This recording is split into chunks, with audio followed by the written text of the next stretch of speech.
C'est une vidéo qui a été vue des millions de fois dans le monde. Une jeune femme d'origine congolaise et une petite fille blanche de 9 ans, toutes les deux en train de se déhancher en rythme sur des sons congolais, la Katangaise par Jenny et Anaé, vidéo devenue virale depuis fin 2019.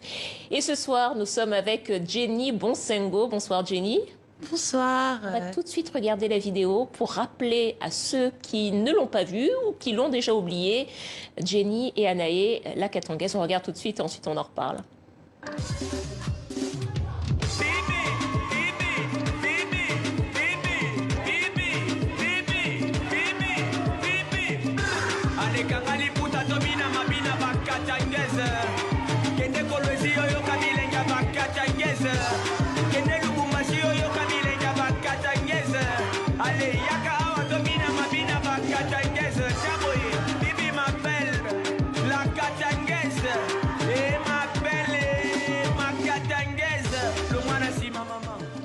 Loba Nassima Mama. Longo Nassima Mama.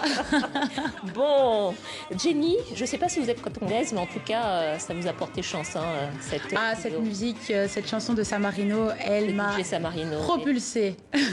Combien de millions de vues sur les réseaux sociaux? On en est à combien? Par rapport à la vidéo? Oui. Par rapport à la vidéo, on a plus de 16 millions de vues. On a plus de 16 millions de vues. Ouais. Par rapport à la vidéo uniquement, ouais.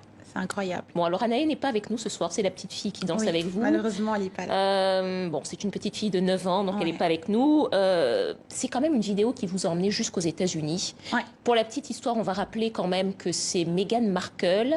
La femme du prince Harry d'Angleterre qui a transféré cette vidéo à la grande animatrice Hélène de Généresse. On va peut-être voir la vidéo, vous passez sur leur plateau.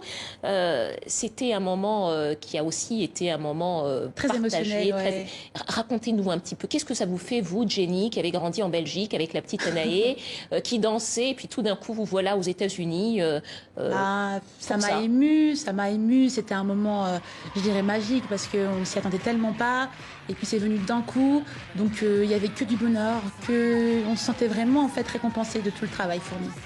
Alors, je pense qu'on a dû vous le dire plusieurs fois, mais cette image d'une jeune femme noire et d'une petite fille blanche qui dansent ensemble sur des rythmes africains, qui chantent en lingala, ça fait quand même passer un message extrêmement puissant. Un très très beau message, et je pense que c'est pour ça que beaucoup de personnes ordinaires apprécient notre travail. C'est qu'en fait, on prône à fond la diversité, tu sais, le partage, le mélange de cultures. C'était vraiment... On n'avait pas pensé à faire ça, mais cet amour-là qu'on partage à deux, il a fait que c'est devenu un très beau message en fait. Comment est-ce que ça a été reçu d'ailleurs, votre duo? Parce que vous formez un duo aujourd'hui. Hein. On n'arrive pas à penser Jenny sans Anaé, même si vous n'êtes pas avec elle tout le temps. À chaque fois, on nous cherche à deux. Quand elle est toute seule, on demande où est Jenny. Quand je danse toute seule ou avec une autre enfant, on demande où est Anaé. Donc voilà, c'est devenu vraiment... Comment vous l'avez rencontrée, Anaé? Comment vous avez décidé? Parce qu'elle danse quand même extraordinairement bien. Est-ce que tout de suite vous l'avez repérée? Est-ce que tout de suite vous avez vu ses qualités de danseuse? Ça a été au déclic, directement. Racontez-nous. C'était le premier cours de danse à Charleroi, dans l'école Toumat Dance Center. Et la petite, en fait, dès le premier cours, elle s'est mise en première ligne. Et elle était incroyable. Donc je dis, toi, tu vas te prendre sous mon aile. On va commencer à travailler ensemble. Et ça a été du tac au tac, directement. Bon, alors on parle beaucoup, des chanteurs, des artistes congolais. Vous êtes d'origine congolaise. On dit même que vous êtes devenue l'ambassadrice de l'Afro House, danse urbaine, sur des rythmes africains. Je pourrais presque dire de la Congo House, finalement. Voilà. Vous avez dansé avec Fally Ipupa. Vous étiez à son concert à Bercy. Vous avez aussi remporté un défi chorégraphique organisé par la rappeuse américaine Missy Elliott. Missy Elliott, c'est quand même une consécration. J'ai envie de vous demander jusqu'où vous avez envie, jusqu'où vous rêvez d'aller. En fait, j'ai pas de limite, donc j'ai beaucoup de motivation. Voilà, on voit Missy Elliott qui vous félicite. C'est incroyable, Faut encore s'en rendre compte. Donc maintenant, je suis très motivée, j'ai pas de limite tant que je suis encore jeune et en bonne santé. Je compte encore continuer et à surprendre mon public parce qu'il faut bien évidemment innover.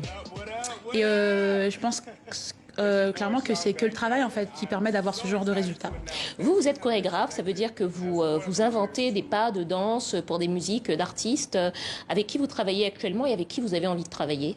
Actuellement, c'est pas qu'on travaille avec des artistes, c'est moi qui choisis en fait les musiques sur lesquelles je vais chorégraphier. Donc vous êtes dans un clip par exemple avec l'artiste, un rappeur? Oui, voilà, donc l'artiste. Je peux être aussi dans le clip. Récemment, j'étais dans le clip de Niska, par exemple. Enfin, je regarde un peu ce que j'aime, les musiques qui me parlent, et je me dis bah voilà, je vais chorégraphier, et je vais faire le clip. Ben, voilà. Vous avez déjà été appelé par des artistes américains, par exemple, pour travailler avec eux et pour faire certaines de leurs chorégraphies? Ça va arriver et je peux pas trop en parler. Ah, on va suivre.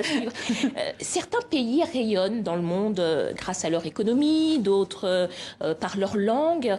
Est-ce que vous diriez que le super pouvoir du Congo, le moyen pour ce pays de rayonner, c'est d'abord par sa culture, par sa musique, par sa danse? Je pense que le Congo est effectivement très très riche en culture et on a un talent extraordinaire pour la danse, pour la musique et surtout tout ce qui touche à la langue au lingala. Donc franchement, je pense vraiment que ça c'est vraiment notre point fort, c'est vraiment le point qui nous représente à fond, c'est la culture. Mais après, je pense qu'il y a aussi d'autres choses à développer au Congo. Donc il n'y a pas que ça, mais c'est ce qui nous représente bien. En tout cas, vous, c'est ce que vous avez envie de développer. Ah, moi, c'est ce que je développe. Ça, c'est mon domaine. C'est ce que vous transmettez aussi parce que vous avez une école de danse. Voilà, une école de danse en Belgique que j'aimerais bien exporter aussi dans le monde entier pour créer des mini-Jenny. Donc moi, c'est vraiment la pédagogie, l'éducation, le développement. Donc je m'arrêterai pas juste à être chorégraphe et danseuse. Je voudrais aussi créer, vous savez, une entreprise, avoir mon école, mais un peu partout et développer les choses, quoi. Être la fierté vraiment du Congo, quoi. Peut-être une dernière question. Vous avez grandi en Belgique, mais vous êtes régulièrement en train de promouvoir la langue lingala, qui est la langue du Congo, de promouvoir les rythmes africains. Où est-ce que vous trouvez votre inspiration? Qu'est-ce qui vous inspire finalement? Où est-ce que vous allez chercher cette inspiration pour créer? En fait, c'est mes racines, tout simplement. Ça peut commencer chez la coiffeuse, au salon de coiffure, elle écoute une musique. Ça peut s'arrêter à la maison aussi. Enfin, franchement, je puise ça de mes racines, vraiment. C'est des choses très simples de la vie. Quand je suis avec mes frères et sœurs, avec ma communauté, ben voilà, il y a un nouveau son qui sort. Récemment, il y a le son d'Inosby qui est sorti. Ben voilà, c'est encore des choses qui vont m'inspirer très prochainement. Donc, c'est de là que je prends mon inspiration. C'est par rapport à qui je suis, par rapport à mon identité, en fait. Ça sera bientôt la fin. Peut-être un dernier mot. Vous avez l'intention de partir bientôt à Kinshasa? Mais en fait, moi, Kinshasa, j'ai toujours mon projet avec les enfants, donc Dance for Kids, donc mon association caritative pour aider les enfants, dont Chocha, dont Bébé Chor. Donc j'espère vraiment les aider un maximum à développer leur carrière, leur talent, et voilà. Jenny Bosengue, chorégraphe, ambassadrice de l'Afro House, et on profite de l'occasion pour saluer Anaé qui nous regarde, j'espère. Voilà, et on va fermer ce journal en musique pour rappeler que vous aviez été choisi au mois de mars comme un des visages pour célébrer les 50 ans de l'Organisation internationale de la francophonie. Effectivement. Voilà, visage francophone. Millions de vues avec cette vidéo également. C'est la fin de ce journal. Merci de votre fidélité. Merci à vous, Jenny. Merci. À demain. Maurice.